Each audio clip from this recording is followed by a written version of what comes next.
大家好，我又来跟大家分享我奇奇怪怪的育苗视频了。有画画的人都知道这个东西，不过我今天不是想用它来画画的，我是要用它来育苗的。之前有分享过右上角的视频，那时是用一些饼干塑料盒泡种子的。一天我在店里看到这个画画工具，就毫不犹豫地买下来，替换掉之前的塑料盒，感觉这个更简洁美观。首先我在每个小瓶底都先标上相应的数字，这样就能为每个种子做上相对应的标识。我买的这个有24个带盖子的小瓶子，就是一次可以泡24个品种的菜种子。不过对我来说24有点不够用，为了省点钱，我把每个瓶盖拧下来用，这样子我就有48个小盒子可以用了。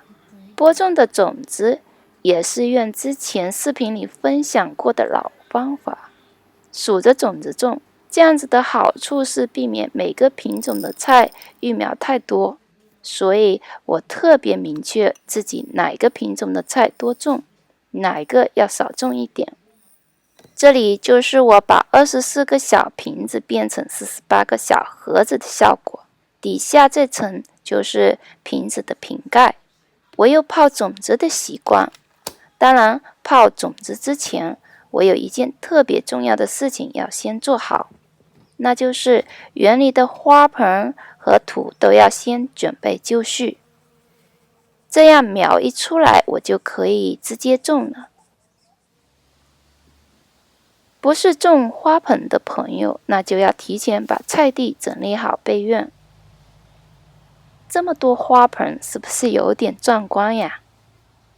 用花盆种菜尝到甜头的我就变得越来越疯狂了，特别享受用花盆种菜带来的各种丰收和喜悦，而且每颗菜都特别的干净。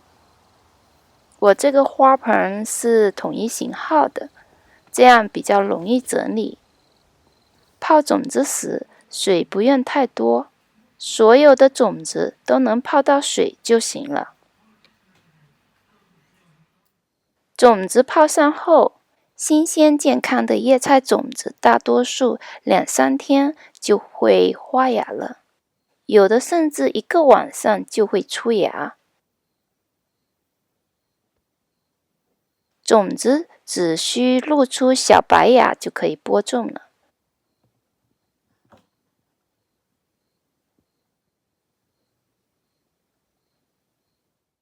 这是专门育苗的图，又是我的纸杯育苗法了。这方法我用了好几年了，感觉特别适合我。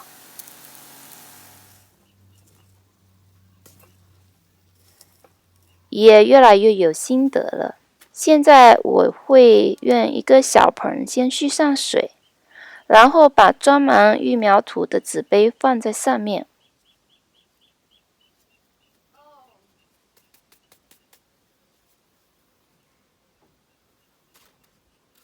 这样纸杯的底部吸水后就自然定型了，就不容易倒掉。而且育苗土会慢慢的吸收水分，使整个纸杯里的土都湿润。大家不用担心纸会化掉，你可别小看纸的作用了。现在可以播种了。这个芽点其实是植物的根，把这个白色的芽点朝下放入土里。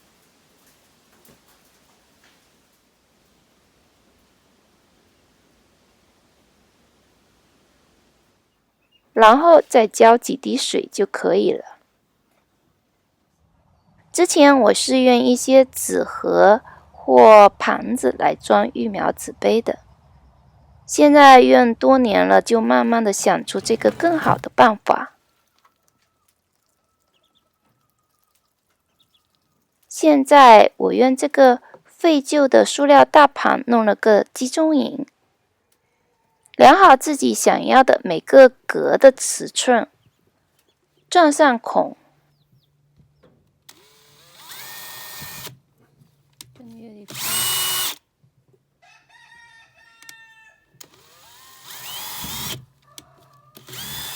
我用横竖线条隔出小方块，这样子绳子就能很好的护住每一个小纸杯，在搬运过程中就不用担心纸杯会倒掉，也不用担心纸杯和纸杯贴得太近，会粘在一起。这一盘可以装224个小纸杯。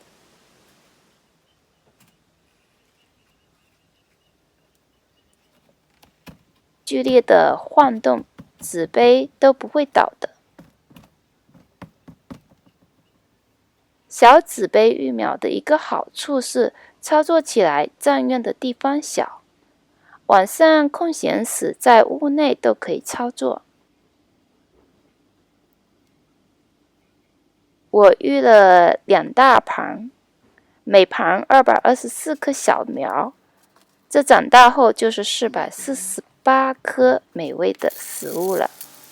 因为现在的纸杯没有相互靠在一起，所以后期浇水我可以偷懒，直接用喷雾浇水。以前的视频是用滴灌，我现在是2种浇水方式都有用。育苗土不是特别干死，我会用喷雾的。要是纸杯里的土比较干，我就用滴灌。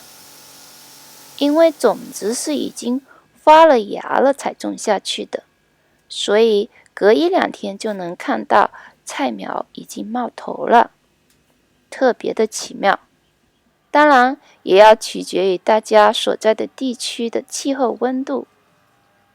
我现在种菜都不急于过早育苗了，要是温度没有达到，就是出苗了，也会长得很慢。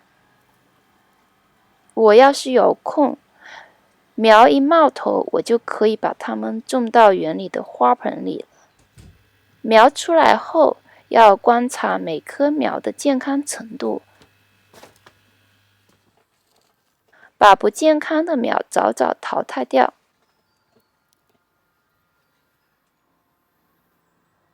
有空时就可以把这些苗种到园里了。种它们超级的简单，挖个小坑，有时会先浇些糖蜜水，有时是等苗放入后再浇水。用一个小小的育苗杯罩住苗，这样可以避免操作中小苗会被不小心折断。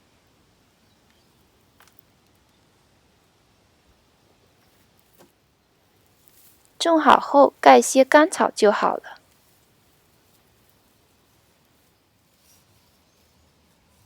也不用什么行苗，因为实质上我根本就没有移过苗，我只是简单的把纸杯放到花盆土里而已。要是新朋友想知道我这菜床是怎么样的，是如何防止蜗牛和蚂蚁上我的菜床的，大家可以去我的频道里翻看我之前分享的视频。448棵苗，我种完就剩下这些了。这些和之前不健康淘汰的苗都包括在数种子时预留出的百分比里。这些苗大多数都是被我家的猫咪踩的。只要时节到，温度到位，它们就会长得特别的快。有喜欢我分享的朋友可以关注我的频道，后期我会跟大家分享更多这些菜苗的后续。感谢朋友们的观看，谢谢。